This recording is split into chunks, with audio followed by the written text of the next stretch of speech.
Welcome to வழிபோக்கன் channel. ஒரு ரூமில் ஒரு 4 பேச்சுலர்ஸ் இருக்காங்க. அப்போ ஒரு நாளைக்கு சாயங்காலம் வர்றப்ப அந்த ரூம்மேட்டில் ஒருத்தன், ஃப்ரெண்ட்ஸில் ஒருத்தன் செவத்தில் சாஞ்சிக்கிட்டு சோகமாக உட்காந்துருக்கான். தலை களைஞ்சிருக்கு, சட்டை கிழிஞ்சிருக்கு, மூஞ்சிலெல்லாம் காயம், ஒரு மாதிரி இருக்கான். ஒரு கேட்குறாரு ஒருத்தர், ஃப்ரெண்டு ஒருத்தர், என்னடா ஆச்சு இவனுக்கு இப்படி உட்காந்துருக்கான் அப்படி கேட்டதுக்கு சொல்கிறாங்க அவங்கெல்லாம், இவன் லவ் பண்ணுறதா நினச்சிட்டு ஒரு பொண்ணு சுற்றினா, ஒரு பொண்ணு பின்னாடி அந்த பொண்ணு பொறுத்து பார்த்து கடைசியில் தானாடு சொல்லிடுச்சு அண்ணங்கிட்ட. சொன்னோன்னா அவன் இன்றைக்கி இவனை பிடிச்சி சாத்திட்டான். அந்த பொண்ணு முன்னாடி போயிருந்துருக்கு, என் பின்னாடியே போயிருக்கான். எதிர்பார்த்து அந்த அண்ணங்காரன் சாத்திட்டான், எனக்கு பிடிச்ச நல்லா அடி.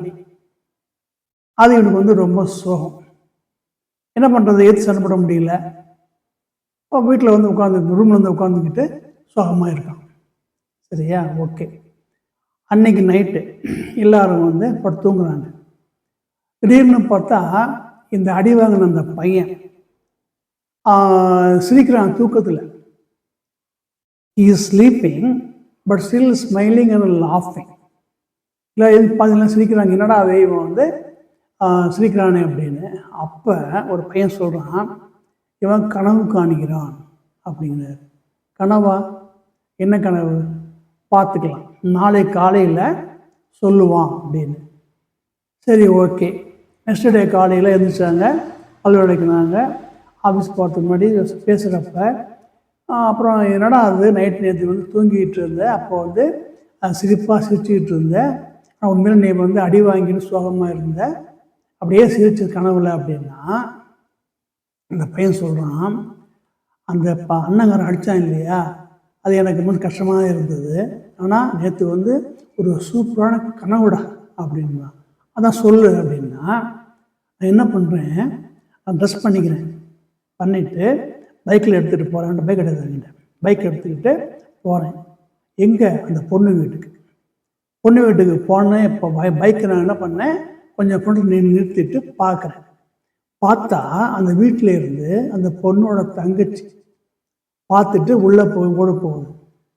உடனே உள்ளே தம்பிக்காரன் வரான், அந்த பொண்ணோட தம்பிக்காரன் வரான், சின்ன பையன். சரி, அதுக்கப்புறம் சரி இவங்க பார்த்து சிரிச்சு நிற்கிறாங்க 2 பேரும் வாசல்லையே.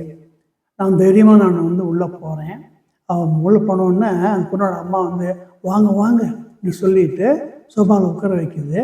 சோபாவில் உட்கார்றேன். நான் இப்படியே பார்க்குறேன், எனக்கு கமலாவா ஒருவன் உள்ளே தான் இருக்கா சொல்லிட்டு, கமலா அங்கே வா, யார் வந்திருக்கா பாரு, உன்னை பார்க்க வந்திருக்காரு இப்படி சொன்னோடனே இவன் லவ் பண்ண பொண்ணு வெக்கப்பட்டுக்கிட்டு வரா.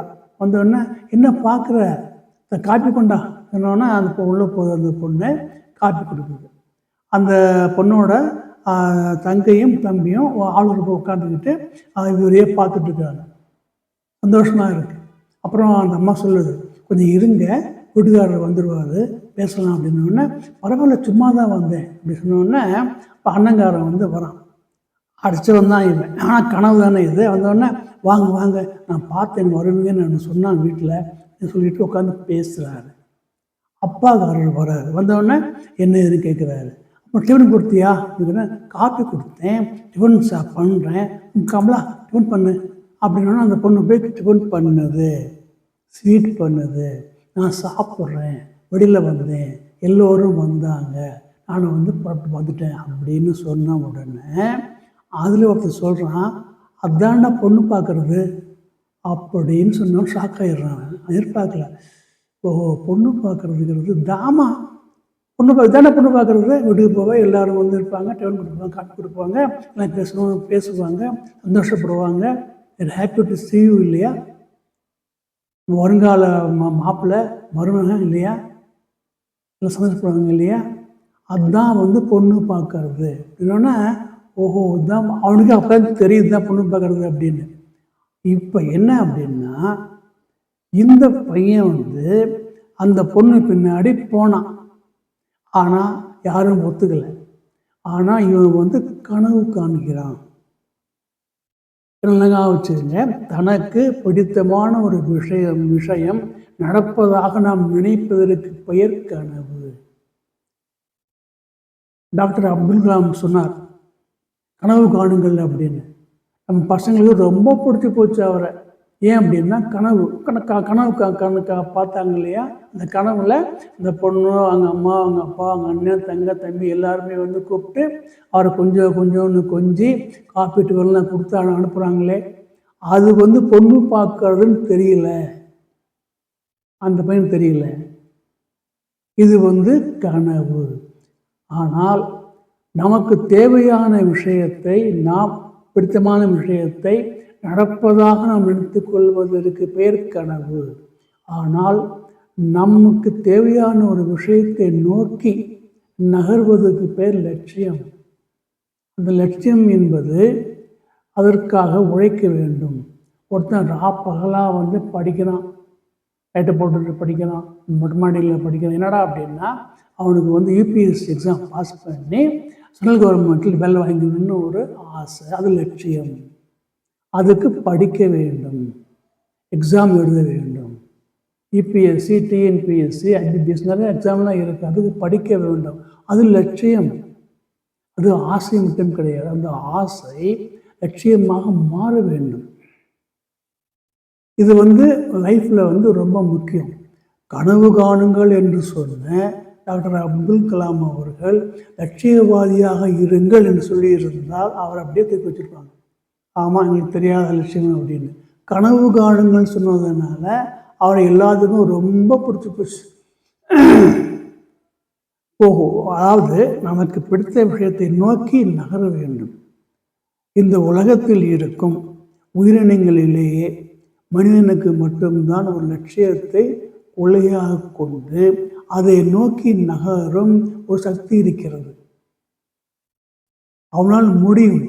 அதற்கு தேவைப்படுவது லட்சியம், கொள்கை. நான் எப்படி பாஸ் பண்ணிடுவேன், நான் ஐஏஎஸ் படிக்கணுன்றது ரொம்ப கஷ்டம். ஐஏஎஸ் ஆகணுங்கிற ஒரு ஆசை, ஐபிஎஸ் ஆகணும், அது போலீஸ் அதிகாரி ஆகணும் அப்படின்னா பயிற்சி எடுக்க வேண்டும், பயிற்சி எழுத வேண்டும், அது லட்சியமாக இருக்க வேண்டும், வெறும் கனவாக கிடையாது. ஐஏஎஸ் நான் வந்து ஆகணும் அப்படின்னா உடனே கண்ணை மூடிட்டா கார் வந்து நிற்கும், டவாலி வந்து கார் திறப்பார், ஒருத்தர் ஹாஸ்டல் வந்து பேக் எடுத்துப்பார், உள்ளே போனால் ஏசி ரொம்ப உட்காந்துருப்பாங்க, 4 பேர் நிற்பாங்க, உட்காந்துருப்பாங்க, அவங்கள்ட்ட பேசலாம், அவங்க வந்து மரியாதையாக பணிவாக பேசுவாங்கங்கிறது வந்து கனவு. இந்த கனவு லட்சியமாக மாற வேண்டும் என்றால் நீ உழைக்க வேண்டும். நான் வந்து ஐஏஎஸ் பாஸ் பண்ண வேண்டும், ஐபிஎஸ் ஆகணும் அப்படின்னா suppose to be a fittest person amongst all the competitors. அது நல்லா உழைப்பேட் செய்யணும், கெட்ட பழக்கம் இருக்கக்கூடாது. சிகரெட் பிடிக்கிறது, அப்புறம் வந்து இந்த மாதிரி இந்த ட்ரிங்க்ஸ் சாப்பிட்றதெல்லாம் கூடாது. உடம்பை நன்றாக வைத்துக் கொள்ள வேண்டும். அதுக்கெல்லாம் வந்து எக்ஸசைஸ் இருக்குது, அதுக்கெல்லாம் வந்து டெஸ்ட் இருக்கு இல்லையா. லட்சியமாக வைத்துக்கொள்ள வேண்டும். எல்லாமே ஆசையாக மட்டும் இருக்கக்கூடாது. வெறும் ஆசையாக இருந்தால் அவை கனவுகளாக ஆகிவிடும்.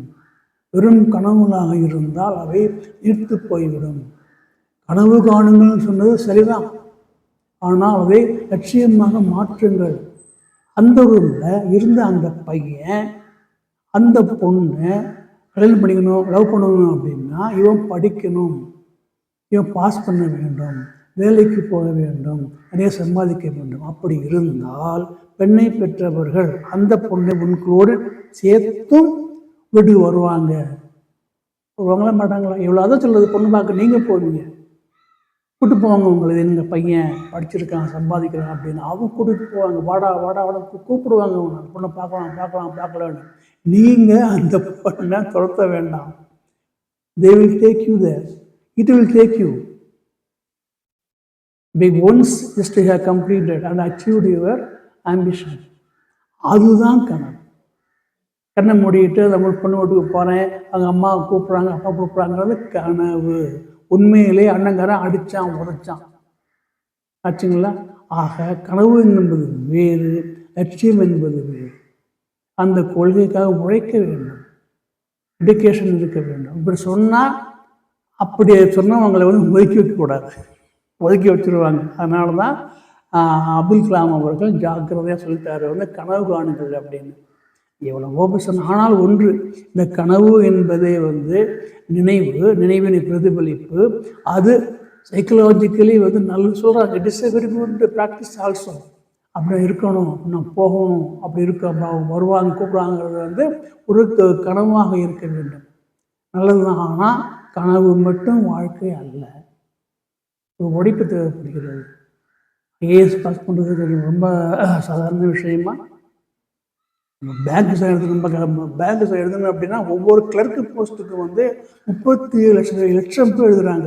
37 lakhs people writing one exam. ஒரு 4000-5000 போஸ்ட்டுக்கு எவ்வளோ பெரிய கஷ்டம் அது. ஐபிபிஎஸ் எடுத்து அந்த எக்ஸாமில் தான் வருது. யூபிஎஸ்சி அப்படின்னா not less than 40 lakhs people writing. TNPSC 27 lakhs people students are writing for 4000 posts. எவ்வளோ கஷ்டம் அதெல்லாம். லட்சியமாக இருக்க வேண்டும், அதுதான் வாழ்க்கை. ஒரு பொண்ணு முன்னாடி போனேன், அண்ணகாரன் அடித்தான், கண்ணை முன்னே கனவு வந்ததுங்கிறது வாழ்க்கை கிடையாது. அது சுகமாக இருக்கிறது. சரிங்களா? கனவு என்பது வேறு, லட்சியம் என்பது வேறு. சரிங்களா? Choose one thing, good thing. அடுத்த சந்திப்போம். நன்றி, வணக்கம்.